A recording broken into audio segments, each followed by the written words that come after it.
Welcome back. 5 વર્ષ પહેલા સુરતમાં તક્ષશિલા અગ્નિકાંડ થયો હતો અને તે ઘટનાએ સૌને હચમચાવી દીધા હતા। હજુ પણ એ વિસ્તારથી નીકળતા સુરતીઓની આંખો ભીની થઈ જાય છે। એ દુર્ઘટના માટે સૌથી મોટું કારણ હતું ફાયર સેફટીનો અભાવ, ગીચ વિસ્તાર અને બચાવ માટેની કામગીરીમાં ભરપૂર અડચણ। આટલા વર્ષો બાદ પણ સુરતમાં આ જ સમસ્યા જેમની તેમ છે।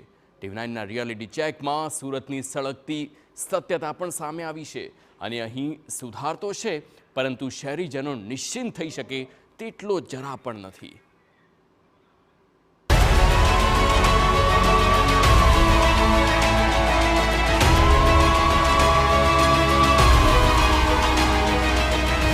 શું સુરતીઓ શહેરમાં સુરક્ષિત છે?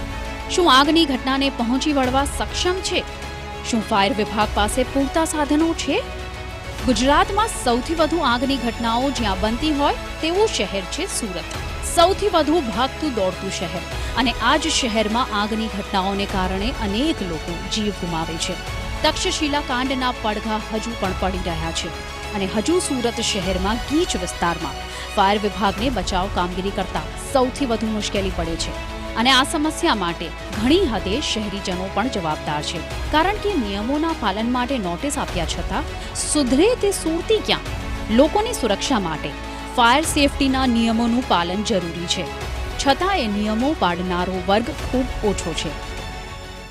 સુરત મહાનગરપાલિકાના ફાયર વિભાગ દ્વારા અવારનવાર જે એકમોને નોટિસ આપવામાં આવે છે, તેમ છતાં એકમો જે ઓક્યુપાયર છે તેઓ નોટિસ મળ્યા બાદ પણ કોઈ પ્રકારની જો હરકત કરવામાં આવતી નથી, ફાયર સેફટી પ્રત્યે કોઈ એક્શન લેતા નથી, તો આ સમયે ફાયર વિભાગ દ્વારા અત્યારે હાલમાં તાજેતરમાં સીલિંગની પ્રક્રિયા કરવામાં આવેલી છે તથા જે નોટિસ છે તે બી અમે ઝોનમાં પણ અમે પાઠવીએ છીએ કે આગળ જે ફર્ધર એક્શન જે લેવાની થતી હોય તે એ લોકો લઈ શકે। હવે વાત સુરતના ફાયર બ્રિગેડની કરીએ કે તેઓ કેટલા સજ્જ છે। સુરત એવું શહેર છે જ્યાં ધંધા રોજગારના સ્થળો વધુ છે। ક્યારેક ઇન્ડસ્ટ્રીમાં બ્લાસ્ટ થાય તો ક્યારેક સાંકડી જગ્યાએ ચાલતી દુકાનમાં આગ ફાટી નીકળે। જો કે તક્ષશિલા અગ્નિકાંડ બાદ સુરતના ફાયર વિભાગમાં અનેક આધુનિક સાધનો ઉમેરાઈ ગયા, જે તકલીફો હતી તે દૂર કરી દેવાઈ। સુરત શહેરમાં કુલ 21 ફાયર સ્ટેશન છે અને 3 ફાયર સ્ટેશન બની રહ્યા છે। સુરત શહેરમાં એક મહિનામાં 610 આગની ઘટના બની છે। છેલ્લા એક મહિનામાં 2 મેજર ફાયર કોલ પણ મળ્યા, જેમાં 2 મહિલાઓના મોત પણ થયા, જ્યારે અન્ય ઘટનાઓમાં 7 યુવકો ગંભીર દાઝ્યા।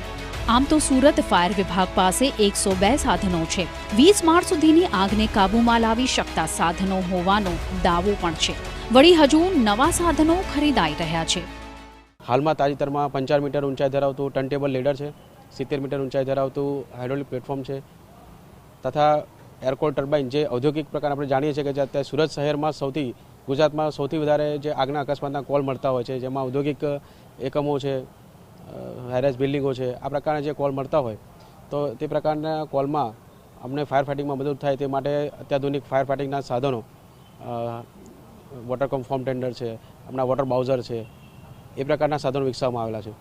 એટલે એવું તો કહી શકાય કે સુરતના ફાયર વિભાગમાં ગંભીરતા તો છે અને ભૂતકાળની ભૂલોનું પુનરાવર્તન ન થાય તેના પ્રત્યે સજાગતા પણ છે, પરંતુ હજુ તમામ મોરચે લડી શકવા સુરતનું ફાયર વિભાગ સક્ષમ નથી, કારણ કે ગીચ અને સાંકડા વિસ્તારોમાં જો આગ લાગે તો બુઝાવવાની કામગીરી સરળતાથી પાર પાડી શકે તેમ નથી। જે સુરત શહેરના જે ડેવલપમેન્ટ જે પ્રમાણે થઈ રહ્યું છે તે પ્રમાણે ફાયર વિભાગ છે સતત પ્રયત્ન કરીને આગ અકસ્માતના કારણો ટેકલ કરી રહેલ છે। જે ગીચવાળા વિસ્તારો છે ત્યાં થોડી મુશ્કેલી પડી રહી છે કે જે ફાયર ફાઇટિંગમાં ઝડપથી પહોંચવું લોકેશનમાં એ થોડી મુશ્કેલી હોય છે। અને ખાટલે મોટી ખોટ અહીં પણ છે સ્ટાફના અભાવની।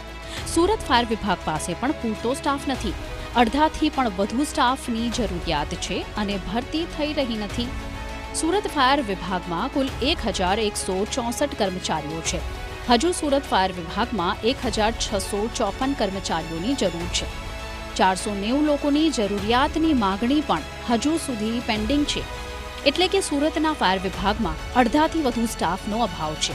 હવે સવાલ એ ઉઠે છે કે આટલા બધા સાધનો હોવા છતાં, આધુનિક સાધનો હોવા છતાં તમામ આફતોને પહોંચી વળવા માટે પૂરતા માણસો નથી। વળી સુરત શહેરનો સૌથી મોટો પડકાર ગીચ વિસ્તાર છે। સુરત શહેરના જૂના સિટીના વિસ્તાર જેવા કે ભાગડ, નાનપુરા, નવસારી બજાર, સૈયદપુરા, કતારગામ, વરાછા સ્ટેશન વિસ્તાર આ વિસ્તારો ગીચ છે. નાની નાની ગલીઓ છે અને અહીં જ્યારે પણ આગની ઘટના ઘટે છે ત્યારે સૌથી વધુ મહેનત ફાયર કર્મચારીઓને લાગી છે. જો સુરતીઓને આગની ઘટનાઓમાં સુરક્ષિત રાખવા હોય તો સૌથી પહેલા ગીચ વિસ્તારમાં કામગીરી કરી શકે તેવા સાધનોની જરૂર છે. ગમે તેવી પરિસ્થિતિને પહોંચી વળવા પૂરતા કર્મચારીઓની જરૂર છે અને સૌથી વધુ અગત્યનું લોકોએ પણ ફાયર સેફટીના નિયમોનું પાલન કરવું જરૂરી છે. ગુજરાતની અંદર સૌથી વધુ આગની જે ઘટનાઓ છે તે સુરત શહેરની અંદર બનતી હોય છે.